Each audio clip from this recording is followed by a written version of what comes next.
Então, pessoal, a gente está agora numa série de encontros que é sobre as bases da Gestalt terapia. A Gestalt terapia ela tem fundamentos tanto filosóficos como teóricos. Então, a gente está primeiro fazendo encontros nas bases filosóficas. Já tivemos um encontro que foi no existencialismo, que foi o Bruno que trouxe através do filme Sociedade dos Poetas Mortos. Tivemos também um encontro da fenomenologia, através do filme Por Lugares Incríveis. E agora a gente vai ter um encontro na base do existencialismo dialógico, através do filme Tudo em Família. A nossa convidada de hoje é a Natália. Natália também é mais uma colega que eu conheci na especialização e que eu estou muito feliz que esteja aqui. Então, agora, Natália, passa a palavra para você. Bom dia. Só preciso que vocês vão me sinalizando. Tá conseguindo escutar bem, me ver bem? Sim. Sim? Então, ótimo. Qualquer coisa vocês podem mandar aqui no chat, que eu acho que eu consigo ver. Algo da internet, algo assim. Mas, enfim, primeiramente, quero parabenizar a Débora. Sexta-feira, cedo, e essa turma aqui, 14 pessoas, todo mundo interessado em escutar. Fiquei bem feliz com o convite, te agradeço muito.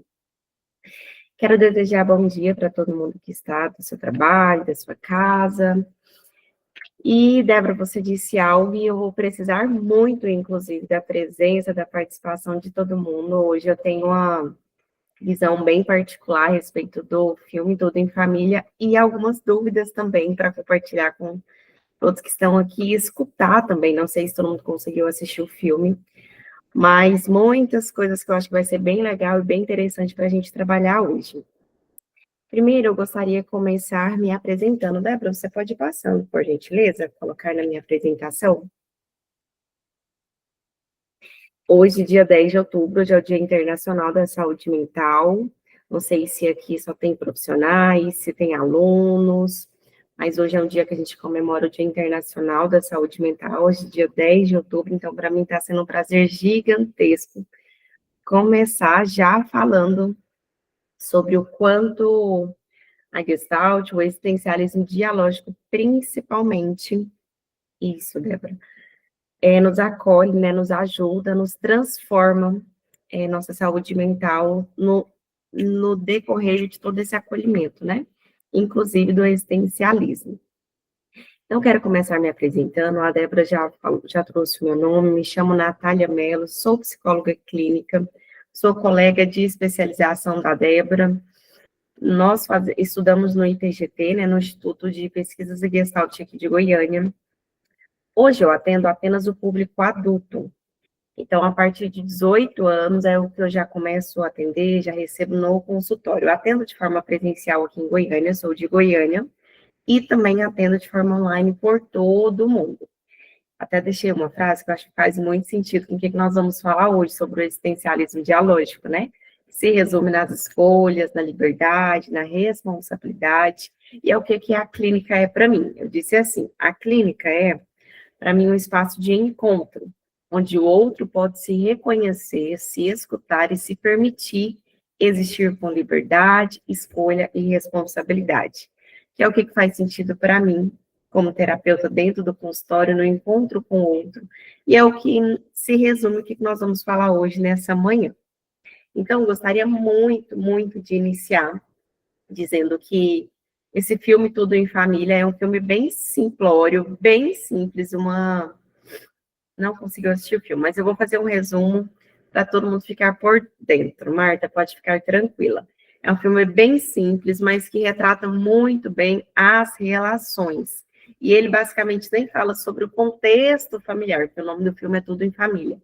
Mas ele retrata muito as relações, os encontros com o outro, as responsabilidades. Então, essa é a minha apresentação, eu deixei meu Instagram aqui. Quem não conhece meu trabalho, pode seguir, que lá eu sempre estou atualizando conforme os dias, né? Débora, pode passar, por gentileza?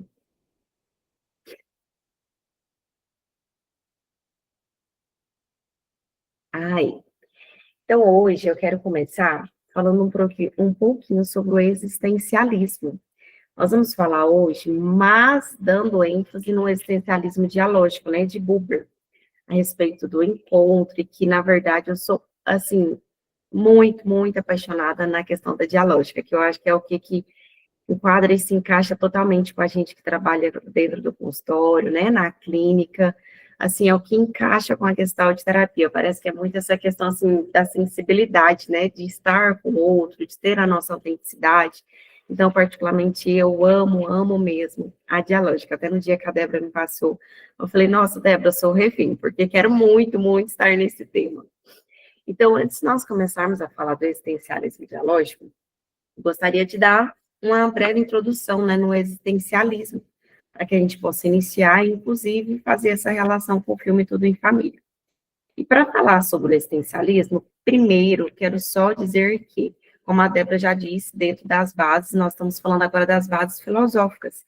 O existencialismo é uma das bases filosóficas, uma corrente filosófica, né, a respeito da visão do homem, da existência do homem, da existência do indivíduo. E quando nós falamos de existencialismo, da nossa existência, primeiro, importantíssimo a gente contextualizar que nós somos sujeitos de escolhas. E com o existencialismo, ele traz isso como uma ênfase muito grande, né? Nós somos quem precede a nossa essência. Sartre deixa essa frase bem explícita aqui. A nossa existência precede a nossa essência. Até coloquei no final do slide. Não a nossa essência que precede a existência, o contrário.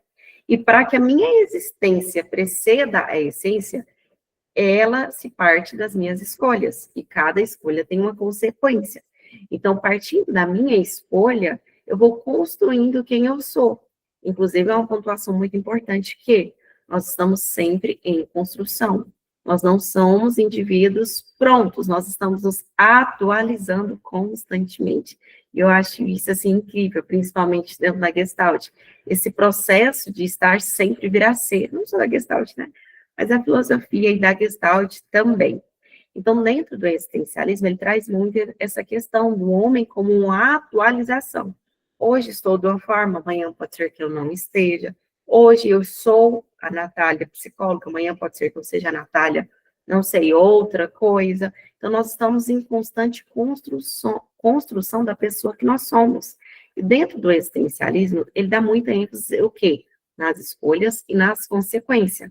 Nós somos seres de escolha, nós fazemos escolha todo momento do nosso dia, desde o horário que nós acordamos. Se nós vamos trabalhar, se nós vamos faltar ao trabalho, se nós vamos ficar deitados um pouquinho mais, se nós vamos levantar e nos adiantar, se vamos assistir o filme, se vamos participar do Cine Gestalt. Então, nós estamos fazendo uma escolha constantemente na nossa vida. E sabendo que toda escolha tem uma consequência. Se eu escolho demorar, levantar da cama, possivelmente vou me atrasar.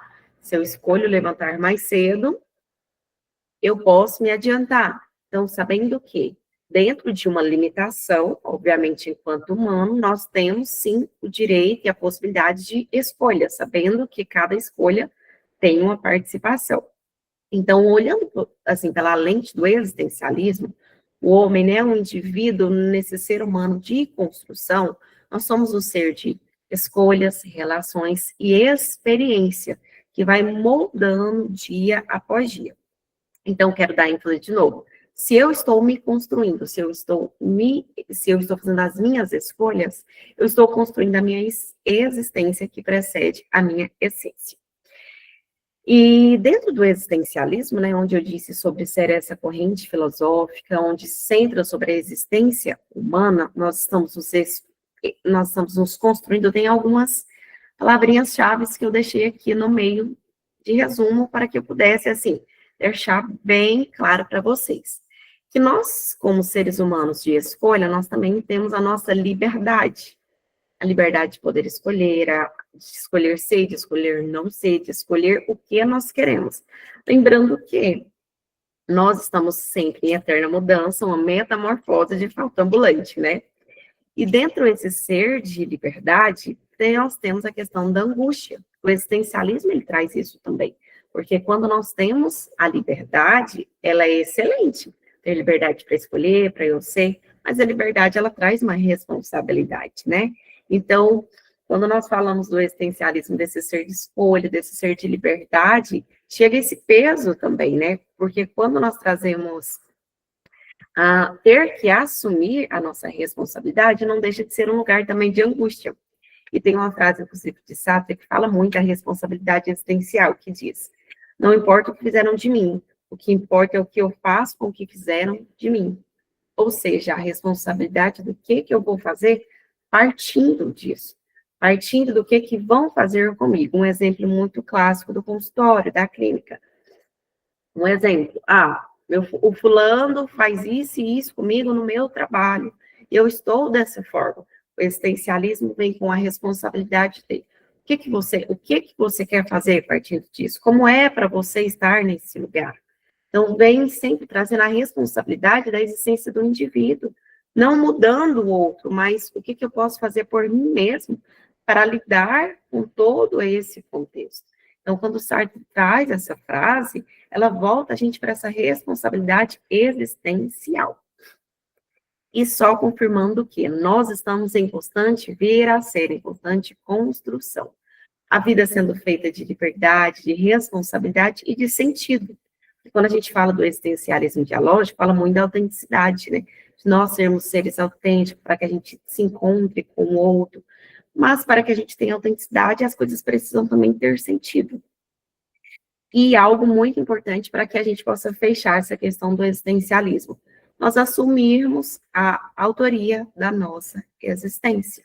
Porque se eu vou construir, se eu vou ser responsável, se eu vou assumir as minhas escolhas, eu preciso ter autonomia sobre mim. E essa responsabilidade é sobre a nossa existência. Então, o existencialismo, ele traz esse contexto de nós assumirmos a autoria da nossa própria existência, de fato. E isso tem algo no filme que me chamou muita atenção, que eu vou pontuar para vocês. Já, já. Débora, você passa para a gente? Deixei uma fotinha do Buber para vocês nessa sexta cedo. E falar sobre existencialismo dialógico, eu acho que é muito gostoso de falar sobre a teoria, né, de Buber, porque ele é muito, muito autêntico, de fato, né, no contexto dele. Tem alguém com o áudio ligado, mas eu acho que não atrapalha, enfim. Então, para Buber, o ser humano só se realiza na relação com o outro. Não sei se cortou para vocês aqui, para mim ficou faltando uma palavra, mas é com o outro. Buber, ele traz a teoria, né, a corrente para Buber, é uma corrente de um pensamento existencial. Então, segue do existencialismo, segue dando continuidade nesse pensamento existencial, né, uma filosofia do diálogo, de Martin Buber. E aqui eu até contextualizei dizendo, o existencialismo dialógico compreende o ser humano como um ser de relação, cuja existência se constitui a partir do encontro autêntico com o outro. Nós iniciamos falando sobre a existência, né, sobre a nossa responsabilidade existencial.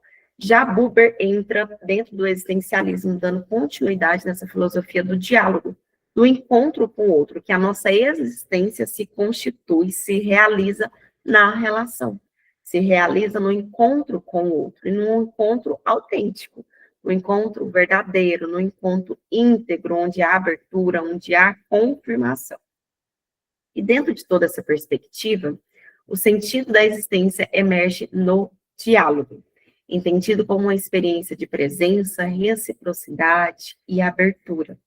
Então, o existencialismo dialógico, ele traz essa questão do diálogo, do encontro, e quando eu falo diálogo, eu não falo só verbal, eu falo da presença, porque às vezes a presença é um diálogo também, às vezes até muito maior do que uma fala.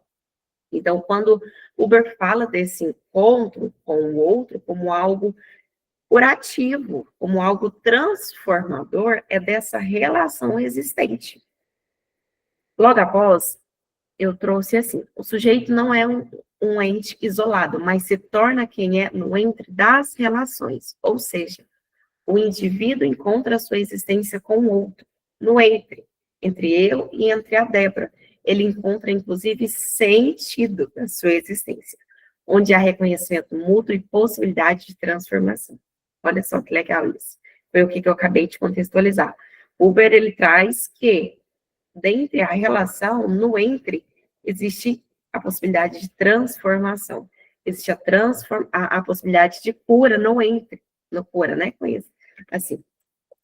E logo após eu trouxe o encontro dialógico possibilita a vivência do eu-tu em posições das relações do eu-isso, que é o que nós vamos falar já, já. Que são duas coisas que Buber dá muita ênfase, né? No eu-tu e no eu-isso. Que, inclusive, só quero dar ênfase que ele diz que o sujeito não é um ente isolado. Ou seja, nós estamos nos construindo sempre a partir do outro. Nós estamos sempre em relação, nos transformando, nos construindo, assumindo, inclusive, as nossas escolhas, partindo da realidade, partindo do encontro que eu tenho com o outro. Pode passar, Débora.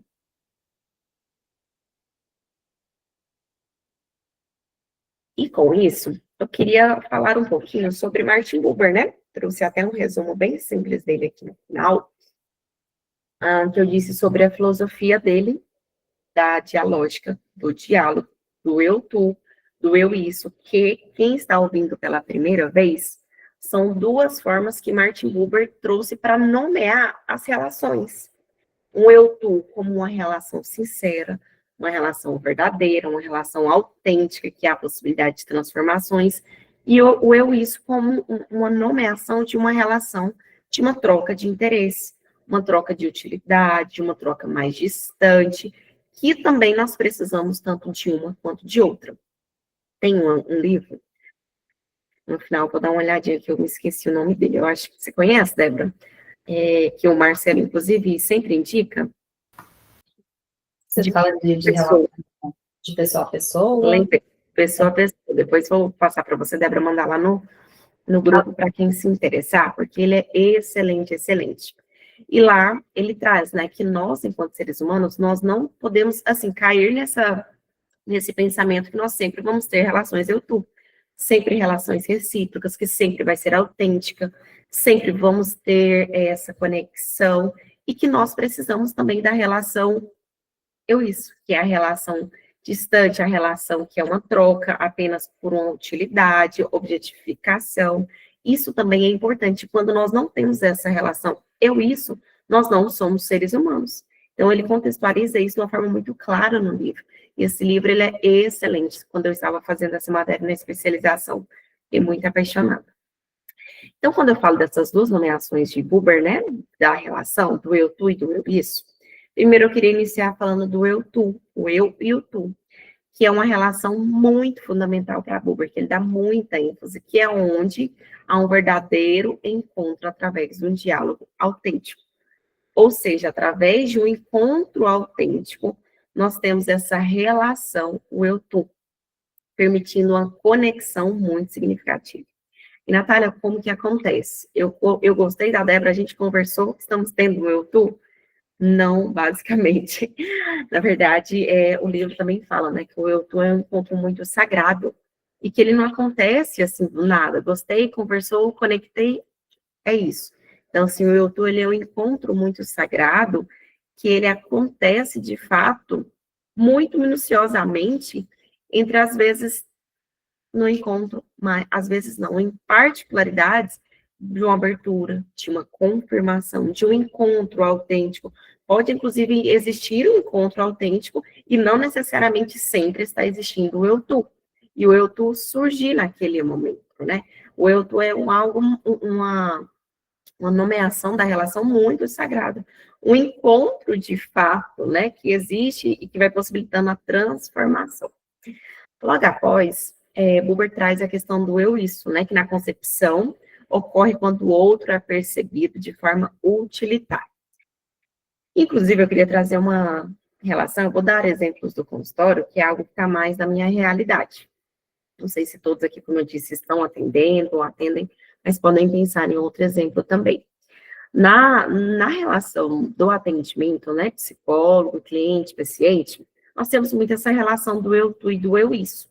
Por quê? Não deixa de ser uma troca também de uma relação financeiramente paga, né, que não deixa de ser uma objetificação. Então, não deixa de ser uma relação eu-isso, mas surge o eu-tu a partir da relação que se desenvolve. Então, assim, pode ser que existam relações, pode ser não, existe a relação eu-isso? Existe. Mas a partir do encontro do paciente com o psicólogo, de forma aberta, genuína, autêntica, existe o encontro eu-tu. E por isso esses dois são muito importantes, porque é uma ida e uma vinda, né? Nós não vamos ficar só na confirmação, só na conexão constantemente, mas nós vamos para o eu e isso, a objetificação, e também vamos para o eu-tu.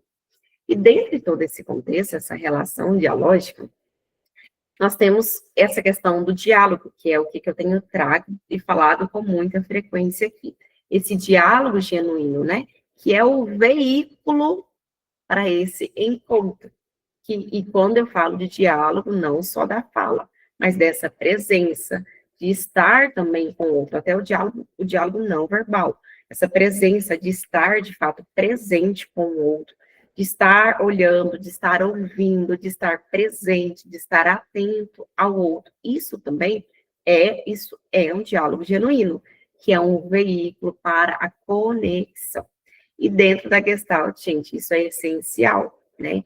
A Gestalt, ela vem trazendo essa questão da percepção, da sensação, e não tem como eu enxergar, eu ver, eu me entregar, encontrar com o outro, se de fato eu não estiver presente, de forma muito genuína.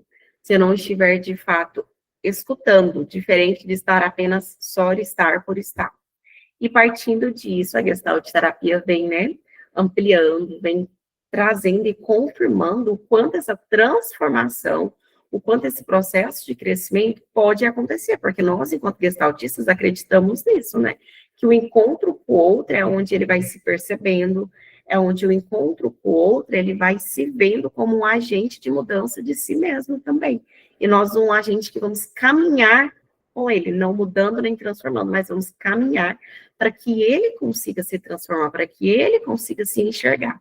Então, o encontro aqui, que a gente vai pegar a mãozinha para caminhar juntos, e inclusive promover um espaço seguro para que essa pessoa possa crescer e se transformar.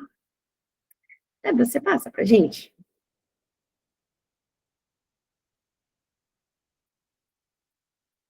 E aí, eu quero, inclusive, fazer um resumo sobre o filme para todos que não conseguiram assistir, de uma forma muito simplória.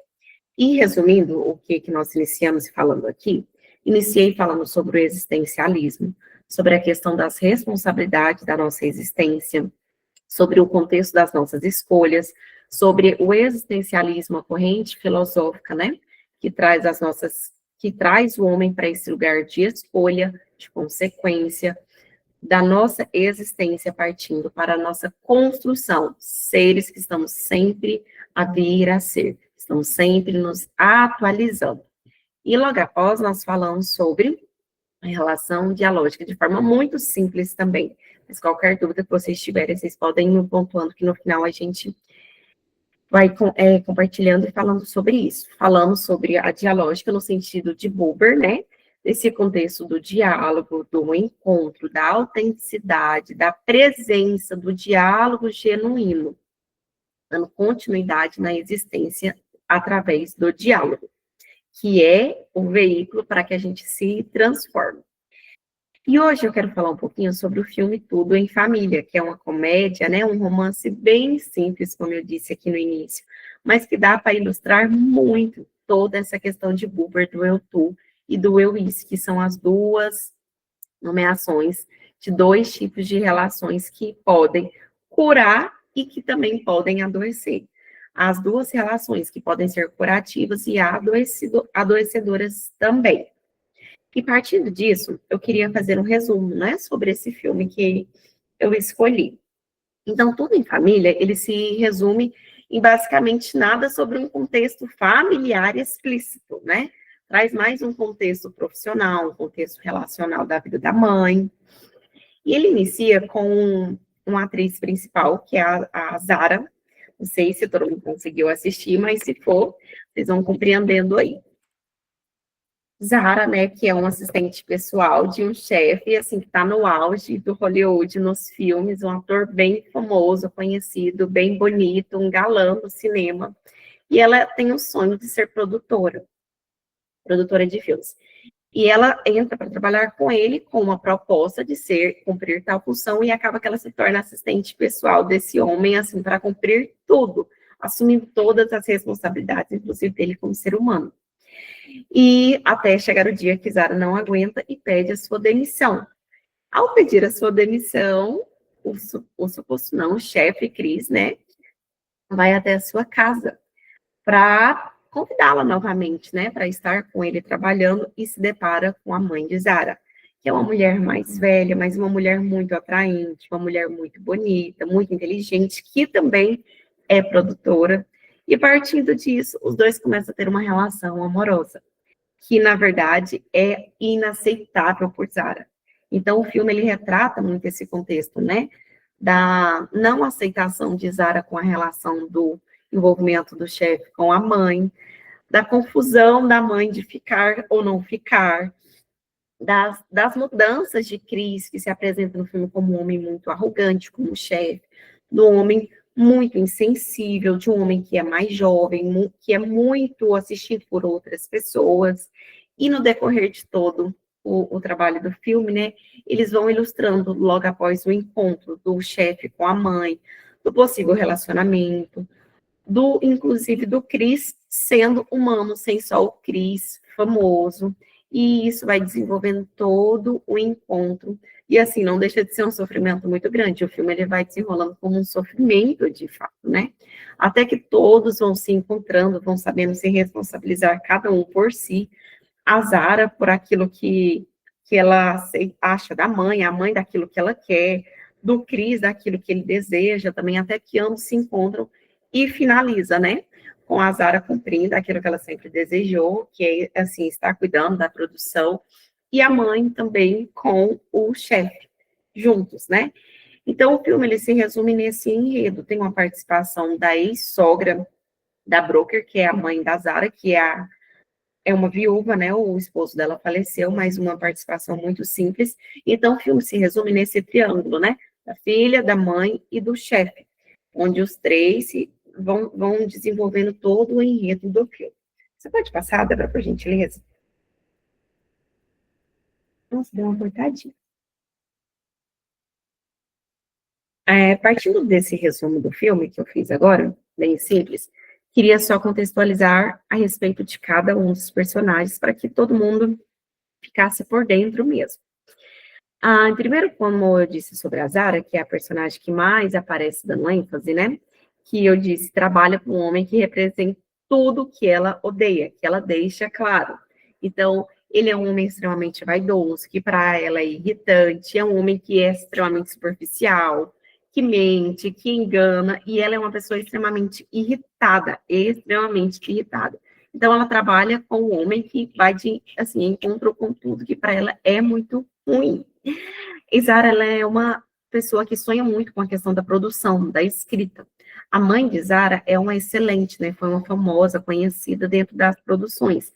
Então, ela está sempre nesse lugar de ser um dia parecida com a mãe, de produzir um dia como a mãe, de ser tão boa quanto, e ela não é vista como esse lugar que ela deseja ser pelo chefe. Então, ela traz todo esse sonho, todo esse desejo. Inclusive, Zara é uma jovem, e ela tem muito essa dinâmica, esse desafio de querer ser livre e, ao mesmo tempo, de querer pertencer. Eu quero pertencer à minha mãe, quero pertencer às escolhas, às responsabilidades aqui da casa, mas também quero ser livre para viver e fazer e conquistar o mundo. Eu achei muito importante porque eu disse no início que a Zara é uma pessoa que apresenta muita raiva, né? Ela é uma pessoa muito raivosa, que tudo ela tá grilada, já inicia ela brigando no trânsito, mas o quanto dentro da Gestalt terapia a gente fala da figura e do fundo. A gente fala do sintoma sinalizando uma coisa por trás, um contexto, né? O fundo por trás da figura. E essa raiva de Zara, pelo menos para mim, chega como algo muito importante a ser olhado, porque a gente vê ela muito irritada e, de fato, tem justificativa, assim, pelo contexto da forma que o chefe age com ela, mas a raiva dela conta muita coisa sobre ela, né? A raiva de Zara vem nitidamente, né? Ela é uma pessoa que ela não é vista, ela é uma pessoa que ela luta constantemente para que ela possa ser vista de outras formas, ela corre atrás da amiga, vamos escrever, vamos fazer de tal forma, e que ela não é enxergada. E, assim, a Gestalt, ela nos acolhe muito nesse lugar, né? A gente não olhar para o nosso sintoma, não só como um agente do ponto final, mas o nosso sintoma como o nosso sinalizador de algo que está por trás, que precisa ser acolhido. Então, quando eu não sou visto, quando eu não sou confirmado, quando eu não sou acolhido na minha autenticidade, que é o que nós falamos agora, na dialógica, os sintomas, ele vai aparecendo, né? E olha só a raiva. E a raiva é um sentimento muito difícil, né, de ser trabalhado dentro do consultório. Então, a raiva da Zara vai surgindo de forma muito explícita, com um fundo gigantesco. Sarcasmo dela, né? O controle, constantemente, assim, me deu muito aquela sensação dela, ela evitar entrar em contato, que a mãe vai se relacionar com outra pessoa, de que a mãe vai se relacionar principalmente com o chefe. Então, assim, ela é uma pessoa que ela vai defletindo constantemente, que ela não vai entrando em contato com as vulnerabilidades dela. Então, ela está sempre usando, assim, o controle. Minha mãe não pode fazer isso é impossível, isso não pode, não quero que isso aconteça. Ela vai usando o sarcasmo, o controle, e isso confirma muito uma relação, isso, né? Com o chefe, com os outros, ela não vai tendo um encontro até certo ponto, porque partindo do meio do filme para frente, ela vai tendo uma relação muito sincera com a mãe, né? Através das brigas, das discussões, acontece um entre ali, onde a mãe para escutar, onde elas têm um encontro real, pelo menos na minha perspectiva, e depois eu quero escutar vocês também.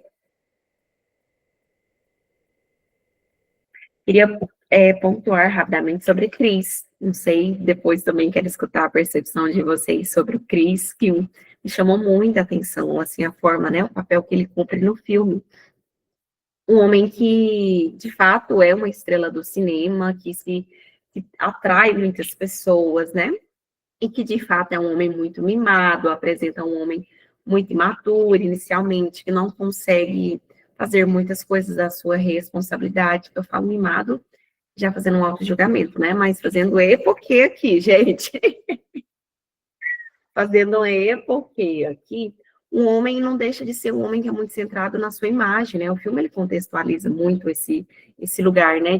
Dessa performance, de busca dessa fama, e de buscar, inclusive, ser visto pelo olhar do outro, que é o que constantemente ele está, né, buscando o que os outros estão pensando, como os outros estão vendo ele. E ele tem muito esse movimento, inclusive, de tratar os outros como um instrumento. Eu disse isso para vocês sobre o eu e isso no início. E isso é assim, ele vai trazendo isso de uma forma muito natural. Ele trata a Zara de uma forma assim, se você não fizer isso, você perde seu trabalho. E a Zara, mas eu faço isso e isso. Então, assim, se torna uma relação, de fato, muito objetificada, né? Uma troca de interesses também. E isso me chamou algo que eu queria pontuar para vocês, o quanto o Cris me pareceu uma pessoa que está sempre fugindo também de não querer se encontrar novamente com as suas vulnerabilidades. Como eu disse da Sarah, mas o Cris parece que de uma forma muito mais abusiva, assim, para ele mesmo, né? Ele foge de tudo que traz ele para a responsabilidade, ele foge de tudo que traz ele para a existência dele como pessoa. Então, ele está sempre, assim, escapulindo desse contexto, ele está sempre correndo desse lugar. Débora levantou a mãozinha, pode pontuar. Sim. Não, só mais uma observação dessa parte que você falou das relações do Cris, né, como ele ter muitas relações isso, que tem parte dele também, mas que parece que o contexto dele não favorecia ele ter relações genuínas. Então, por ele ser esse astro de cinema, ele mesmo fala, tipo assim, não tem pessoas que parece que querem se relacionar comigo, tipo, me conhecer, além de eu como ator. Então, Sim. Tem uma questão dele, mas também tem uma questão desse, né? Nossa, perfeito, Débora, perfeito. Eu achei interessante porque talvez eu dizia até sentido com o que eu coloquei aqui no final. Eu falei, a fama não é um encontro para ele, né? O quanto a fama não é garantia, nesse caso especificamente para ele, de fato poder ser ele, de poder ser autêntico, dele viver assim, sendo ele como pessoa. E de fato, eu acho que isso é muito importante da gente pontuar a questão do contexto também, né? Ele não poder ser visto, ele não conseguir ter amigos, não só pelas formas dele como pessoa, mas o quanto não contribui até a ida dele no supermercado, assim, assustadora, dele ter que assim, ele exige, ele tem comportamentos, como eu disse no início, de não assumir a sua existência, de não assumir a sua responsabilidade, mas que a fama, como a Débora trouxe, o campo, o contexto, também contribui que ele fique nesse lugar, né? Que ele não consegue, ele exige de uma forma muito arrogante que a Zara faça e assuma essas responsabilidades, mas o campo também, assim, não permite que, inclusive, ele possa ter liberdade para isso, né? Enfim, foi ótimo essa pontuação, né? E contextualizando um pouquinho da mãe da Zara, né, a Broker, que eu trouxe umas pontuações escritas aqui, que eu queria, no início eu disse assim, gente, eu quero muito escutar vocês, porque eu trouxe duas pontuações, uma muito particular e pessoal minha, e uma que eu fiz uma escrita pontuando dentro de muitas análises, de muitas escutas que, assim, não particularmente fez tanto sentido para mim, mas eu achei melhor eu colocar essa e ficar com a minha na minha mente, que era mais fácil de eu lembrar, para eu trazer essas duas visões para vocês. Primeiro que, para mim, dentro do filme, eu acho que existia uma relação, de fato, genuína e autêntica entre Chris e Broker. Quero escutar muito isso de vocês, mas eu acredito que existiu esse lugar desse encontro, partindo, assim, de muitos desencontros, claro, partindo desse eu isso em alguns momentos, mas eu acho que existiu uma relação, onde Broker foi vista como também não só mãe, não só cumprindo um papel, mas foi vista como mulher, não só como a produtora, tanto que tem uma hora que ela fala, né, nossa, não quero mais só escrever. E Cris também foi visto por trás da fama, foi visto como outra pessoa, eu tive muito essa visão. Mas dentro de algumas análises, de muitas referências, né, autocríticas, enfim, eu tive essa visão que eu trouxe, e eu trouxe para compartilhar com vocês, onde dizia, o desejo de preencher o vazio da sua própria existência, né, com algo que faça se sentir viva, uma relação eu isso disfarçada de amor. E pode ser que seja os dois, também pode ser que seja, que existiu esse desejo de ser vista, de ser desejado, mas acredito eu, Natália, que também existiu esse lugar desse encontro também, por trás dessa máscara, né? De só disfarçar essa questão para ter alguém de ser desejado. Eu acho sim que existiu esse encontro real dela ser vista por trás desse papel. Então, eu decidi colocar aqui, porque eu vi muitas autocríticas falando, né? Que o encontro dos dois foi um disfarce, assim, para ela substituir essa questão de ter ficado viúva, de um amor disfarçado. E assim, eu pensei, poxa, assim, pode acontecer, assim, que inicialmente ela sentiu esse sentimento, mas o quanto eu pude perceber os dois se vendo como dois seres humanos normais. Não só como mãe, não só como chefe, não só como um homem famoso, mas como duas pessoas sendo muito sinceras em alguns momentos. E eu acho que teve, sim, um momento, um diálogo autêntico, assim, um encontro entre eles, mas estou aberta para escutar também outras pontuações. Débora, você passa para a gente? Ai, trouxe um quadrinho com alguns tipos de relações também, já que nós falamos sobre o eu tu, sobre o eu isso.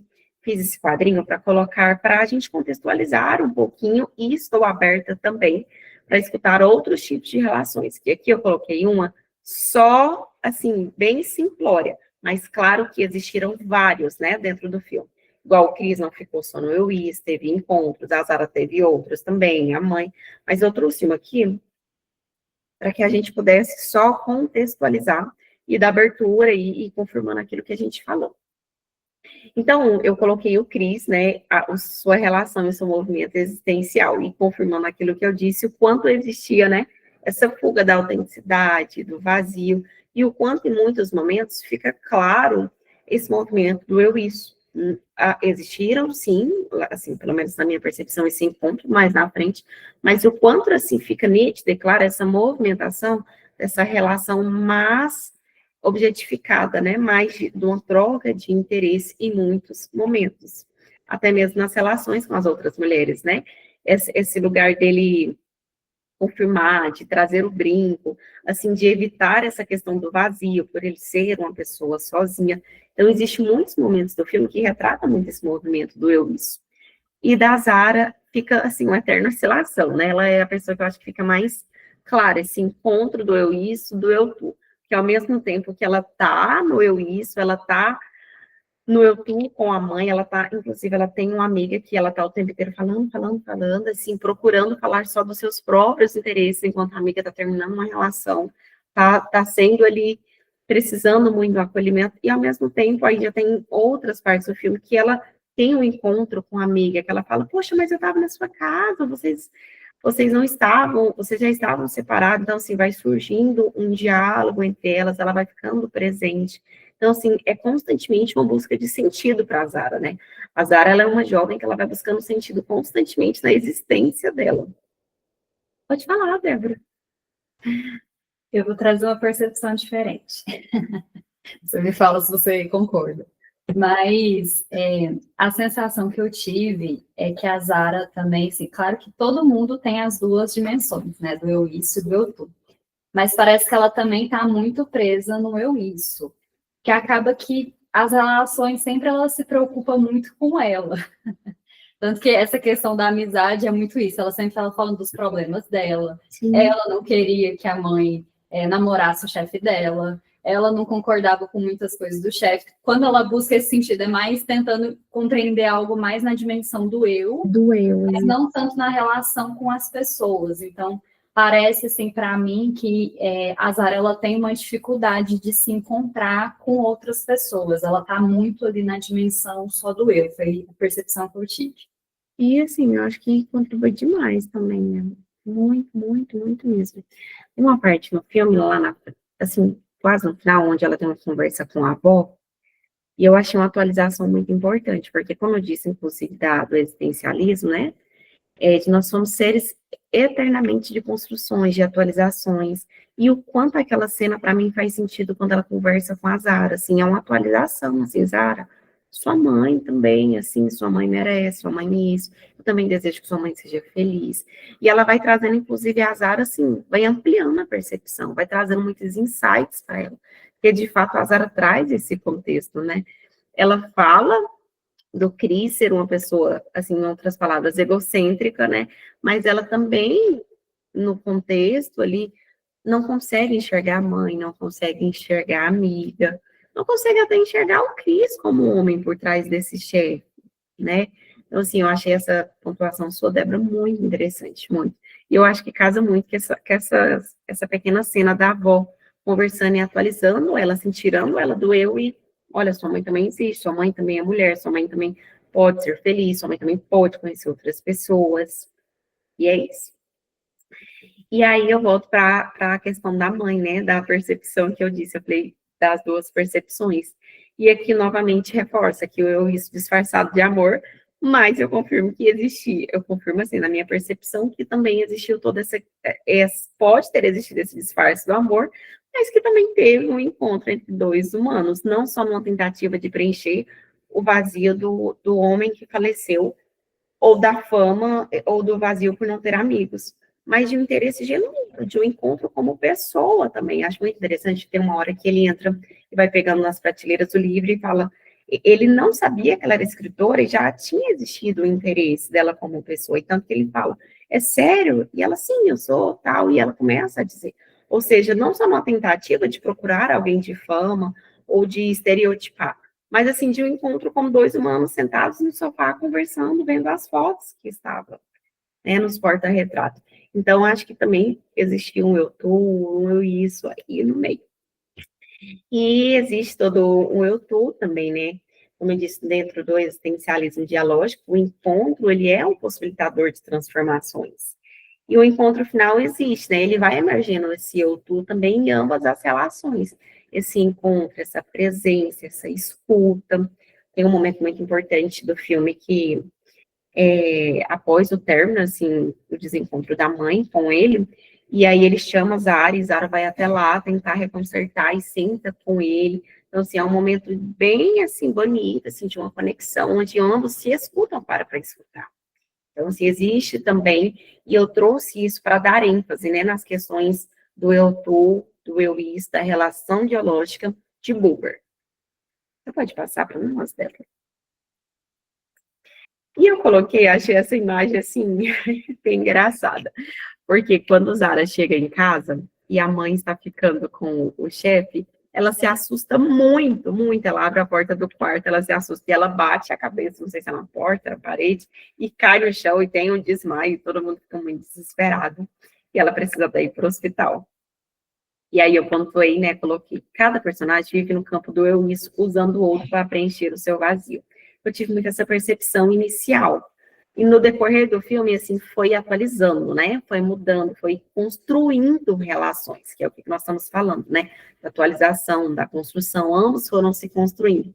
Mas o quanto eu tive essa percepção, Débora, até confirmando o que você disse, né, da Zara, muito doeu isso no início, né, assim, da Zara, preenchendo seus vazios de não ser vista, com a raiva, com o controle, com a fala, o Cris, da mesma forma, preenchendo o seu vazio com os encontros com possíveis namoradas, e diversas formas, né?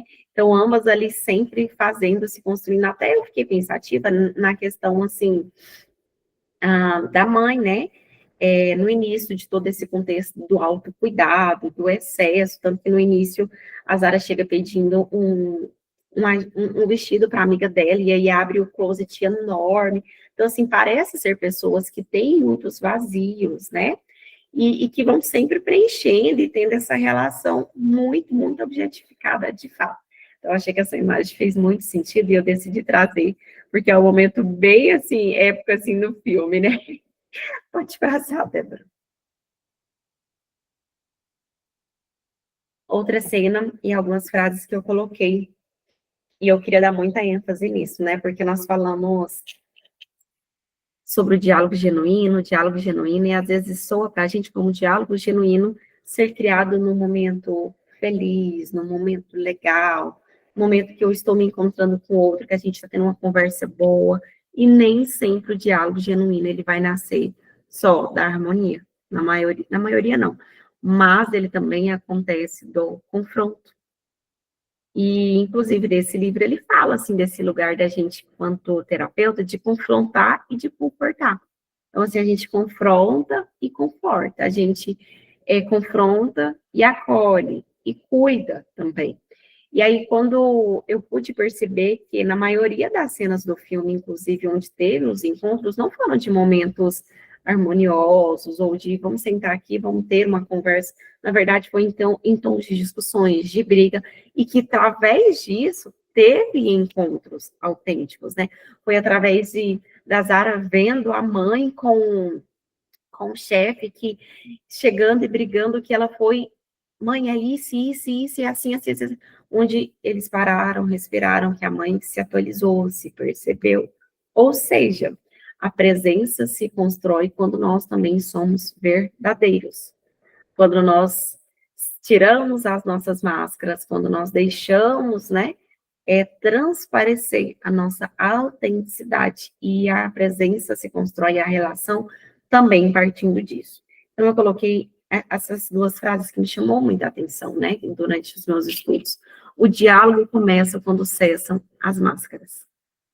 A presença se constrói no risco de ser verdadeiro, e de fato é um risco, porque ser autêntico, bancar esse lugar da verdade, é um lugar que custa muito da gente, que custa muito do outro. Mas, partindo disso, também pode existir uma construção de uma relação muito verdadeira. E só contextualizando o que eu disse agora a respeito do diálogo genuíno acontecer não só da harmonia, mas do confronto, eu coloquei, o conflito torna um lugar de encontro, porque revela o que está em oculto. E no filme isso fica muito em ênfase, né? Que a raiva, a mágoa, o desejo de ser vista, o quanto vai aparecendo como figura, e de um fundo que, através do conflito, existiu o encontro para que ele se transformasse. Foi através dos sentimentos da raiva, foi através do controle, foi através dos desejos que levou o conflito, e através do conflito eles chegaram a um encontro, uns com os outros. Da mãe do encontro com a filha, da filha do encontro com o chefe, do encontro com a avó, e deles poderem se enxergarem como pessoas atrás de todos os estereotipos, né? E não, eu até anotei, não um encontro perfeito, nem de almas gêmeas, mas duas pessoas, duas não, né? Três pessoas buscando o encontro verdadeiros, né? Tanto de Cris como broker buscando o encontro, dois indivíduos buscando melhores visões e versões de si mesmo, porque é essa atualização constante, né? Da busca do diálogo, do encontro com eles mesmos, não de pessoas perfeitas e não de um encontro perfeito, assim, de uma relação que sempre existiu, conversa, que sempre foram verdadeiros, não, mas que partindo do conflito, eles chegaram também aos encontros verdadeiros. Pode passar para nós, Débora? E, já partindo para o final, queria muito só contextualizar, né, que o diálogo genuíno é a base da nossa existência compartilhada, como o Buber disse, nós existimos através do encontro com o outro, né? E para que tenha um diálogo genuíno, é necessário que exista a presença de estar de fato ali. Como eu disse, não só falar, não só talvez, enfim, não existe só o que é certo dentro da presença, mas é o estar de verdade, é o escutar de verdade, é o enxergar de verdade o outro, é o estar presente com o outro de verdade, é o ser vulnerável, inclusive, né? Porque quando eu me coloco com o outro, eu estou também me colocando nesse lugar. Então, é a minha sensibilidade também que acontece ali. É estar com o outro sem máscara, que foi o que eu disse agora, sem os papéis, que é o que é muito nítido no filme constantemente, né? O papel chefe, o papel astro do cinema, o papel mãe, o papel produtora, e estar com o outro, por estar com o outro, não pelo papel que ele ocupa, mas por ele como ser mesmo pessoa, ser humano. Então, ao estar com o outro, o diálogo genuíno é ter presença, é ser vulnerável, é estar atento, sem máscara e sem a necessidade de controlar, que eu coloquei, porque é isso que apresenta muito no filme, né? É poder estar com o outro de forma verdadeira. E no filme, o diálogo, ele surge em alguns momentos, em 3 momentos que eu só queria pontuar de forma simples aqui. Quando a mãe reconhece a ferida da filha, de não ser tão boa quanto ela, de não ser vista pelo chefe da forma que ela gostaria. E são momentos que vai tendo o encontro, não pela mãe dizer e conversar, mas você percebe a forma que a mãe sente aquilo, quando reverbera naquilo que ela para e ela pensa. Então, isso também é um diálogo genuíno que vai acontecendo, né? Quando o Cris é confrontado com a sua própria solidão, quando ele para escutar a pessoa que ele é, quando ele para escutar o que aqui, inclusive, está falando sobre ele, quando a Zara expressa, né, a sua dor sobre a mãe. E dentre todo esse contexto de Buber traz essa relação do entre como algo muito importante na relação dialógica, né? É o espaço onde acontece a transformação, o entre um e o outro de forma verdadeira, de forma autêntica, de forma confirmada com o outro. Então, na relação dialógica, se confirma muito esse lugar dessa relação, através do entre um com o outro. Pode passar, Débora?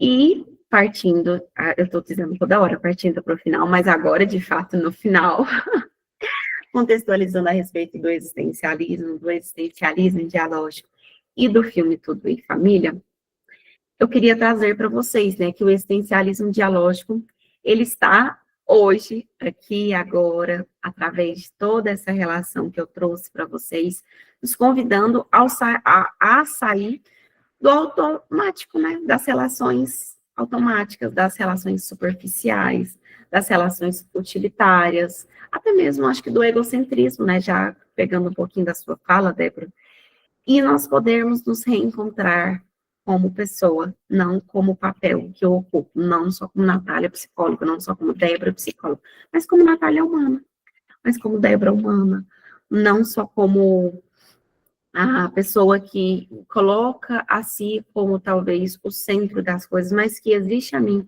existe os meus problemas, existem os meus desejos, mas que existe um outro também. E é uma via, né? A relação é uma via de mão dupla, que eu escuto, que eu também sou escutado, que eu vejo, que eu também sou visto. E isso é uma relação, de fato, né?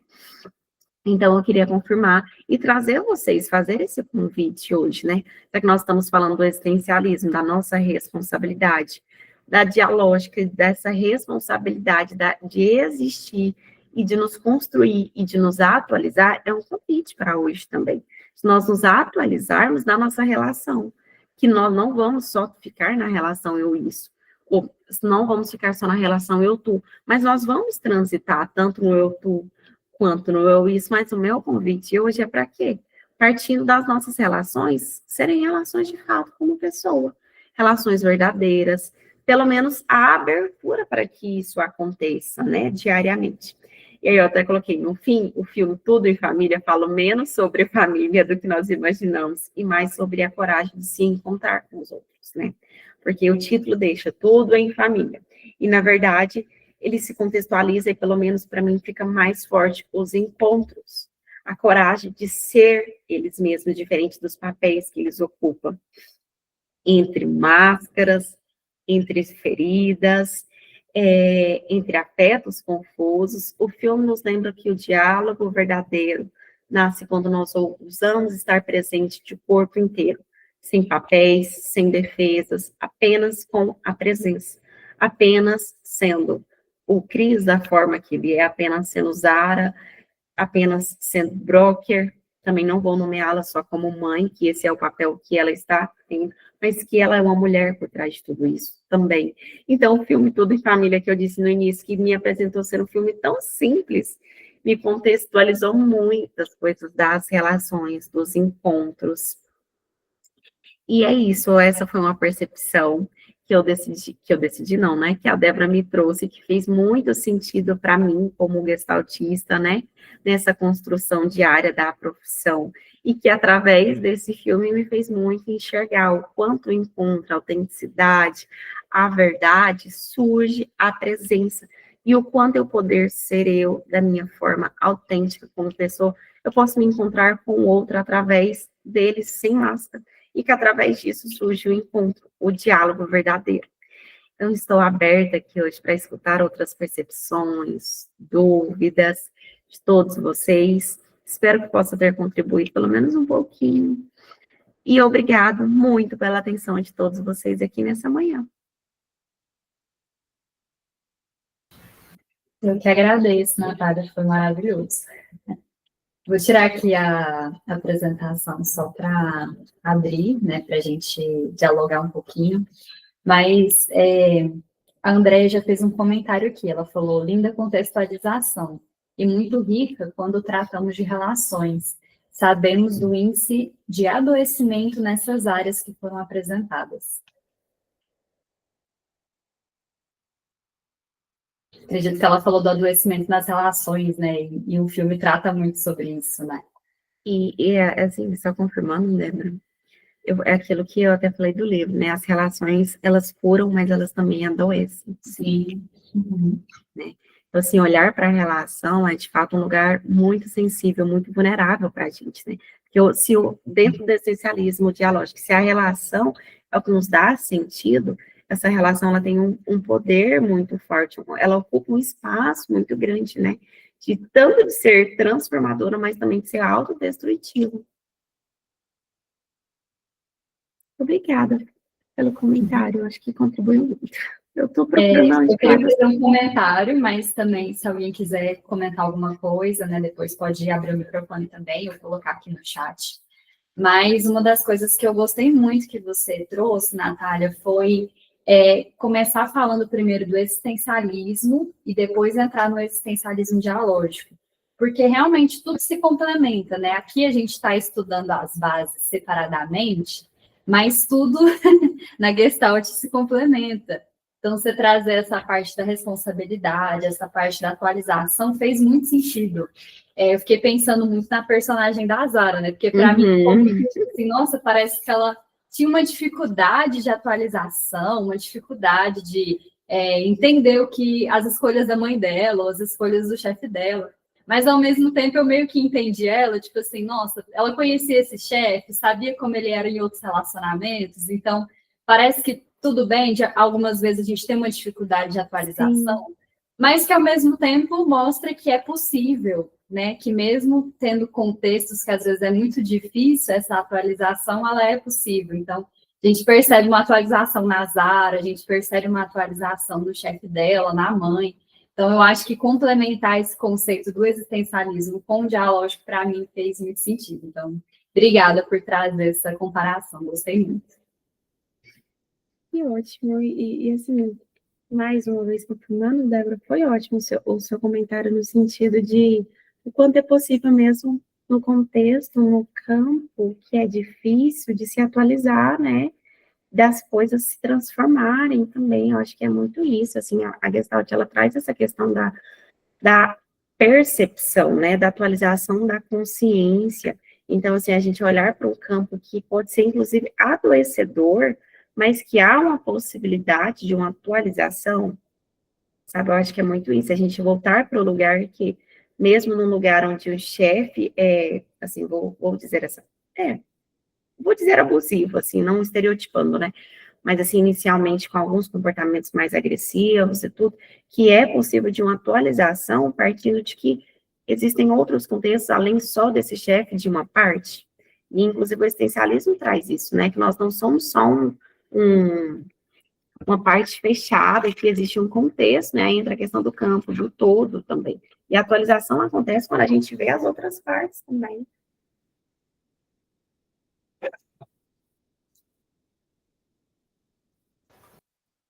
Mas alguém gostaria de falar?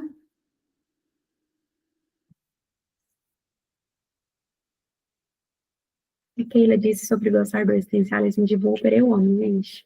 Amo. Eu também amo, é minha base favorita da Gestalt. Ah, eu vou te mandar o livro para você encaminhar no grupo para as meninas. É excelente, perfeito. Bom, eu acho que é isso. Você quer falar mais alguma coisa, Natália, antes da gente, né? Tá tranquilo. Se tiver feito sentido, assim, ficado claro para todas vocês, qualquer dúvida, eu estou aqui também. Para mim foi muito claro, acho que até o pessoal nem tem dúvidas, todo mundo aqui no chat tá falando como gostou muito da sua análise, então acho que realmente tá tudo certo. Aquilo falando que foi ótimo. Vou só parar aqui a gravação para passar para vocês o próximo encontro.